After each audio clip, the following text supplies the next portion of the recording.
Salut à toutes et à tous, c'est Arthur, j'espère que vous allez bien. Un véritable plaisir de vous retrouver comme tous les matins pour faire le point sur l'Euro 2020.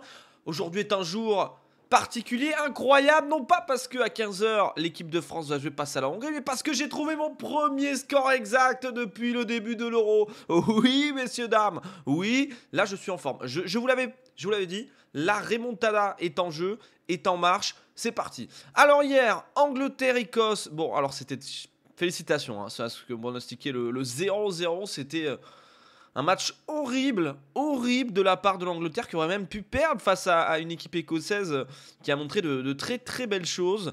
Croatie, République tchèque, un partout. Eh bien, j'avais pronostiqué le matin un partout avec le but de Patrick Schick en plus. Voilà, c'était le petit bonus du jour. Et enfin, la Suède a battu la Slovaquie 1-0, difficilement avec un but sur le penalty de Forsberg, de Mimi.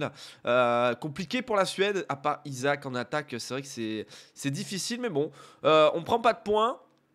Au pire, on aurait pris 15 points vraiment si on avait mis l'Angleterre, donc c'est pas une grosse perte.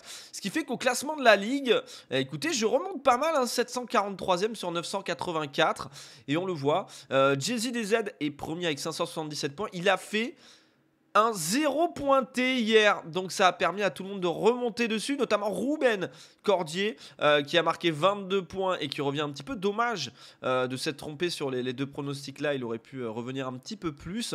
On a Aubin Arcade qui a trouvé le 1 partout entre la République tchèque et la Croatie et le 1-0. Il a mis 3 buts à 1 pour la Suède et il a mis 3-0 aussi pour l'Angleterre. Je pense que tout le monde voyait l'Angleterre un petit peu facile vainqueur. Guillaume Fontaine avait trouvé deux bons résultats, le 1-0 et le 1 partout, ce qui permet lui aussi de remonter très vite dans le classement. On voit que il y a encore pas mal de gens qui sont au-dessus de 400 points, ça y va, hein. C'est assez serré, hein. Voilà, maintenant 53e place, même 54e avec Mourad Seba, 400 points, même si hier il a marqué et que 56 points. Mais en tout cas, voilà, il y a de la chance et aujourd'hui est une belle journée avec une belle carte, une belle proposition. Et justement, on va regarder les matchs du jour, donc les matchs à venir et notamment à 15 h, le Hongrie-France, c'est sûr. Là, on attend une victoire de la France. On n'a pas encore les compositions. Moi, ce que je pense, c'est que Didier Deschamps va remettre l'équipe type et peut-être faire des changements beaucoup plus tôt pour faire tourner en vue du match face au Portugal. Donc, je vais mettre une victoire facile de la France, 3 buts à 0. J'ai envie de voir une équipe de France pas comme l'Angleterre hier, favorite, sérieuse, avec des buts et on se fait plaisir. On fait vraiment une belle victoire face à la Hongrie. J'hésitais entre le 2 ou le 3-0, mais je me dis, comme les remplaçants vont probablement rentrer assez tôt, je vois des remplaçants qui veulent montrer aussi leur niveau, peut-être un but de Dembélé, peut-être un but de Giroud aussi. On verra ça, en tout cas, 3-0, buteur sur ce match, je vois bien aussi Paul Pogba. Portugal-Allemagne, le voilà, le match de 18 h. Match de la mort, déjà pour l'Allemagne qui, si elle venait à perdre, serait à 0 points et jouerait sa place face à la Hongrie. Justement, je vois une victoire 2 buts à 1 du Portugal face à l'Allemagne. Je vois un Cristiano en mode... c'est vrai qu'il a été un petit peu frustré sur le match. Le Portugal n'a pas montré de grandes choses face à la Hongrie. Mais souvent, le Portugal se sublime face aux grandes équipes. Ils sont plutôt adeptes des nuls. D'ailleurs, le Portugal pourrait jouer le nul puisque ça leur serait bénéfique. Avec 4 points, ils seraient déjà qualifiés en 8e. Mais je vois bien un petit contre sur la fin de match avec les Allemands qui poussent justement pour essayer de remporter la victoire. Et je vois bien donc un 2 buts à 1 du Portugal face à l'Allemagne. Et enfin, Espagne-Pologne, il n'y a pas le droit à l'erreur pour l'Espagne face à une Pologne. Deux équipes qui ont déçu. Je vois une victoire toute petite et triquée de l'Espagne, 1-0, vraiment compliqué. L'Espagne n'est pas à son aise dans cet Euro et offensivement, tant qu'ils ne mettront pas Moreno buteur, je vois mal Morata.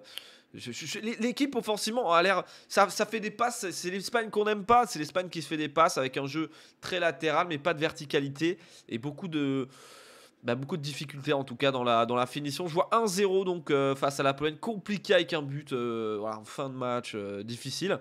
Voilà pour mes pronostics. À vous de me dire en commentaire ce que vous voyez, bien sûr aussi sur la Ligue. Mon petit prono, bien sûr, la crème du BTP avec BRZ. Allez-y, puisqu'on parle.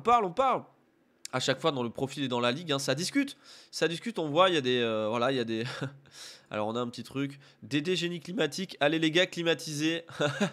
Sympa celle de Thierry. On en parle, il y a 4 jours, j'étais que 750. Mais voilà, 20ème dit Benjamin.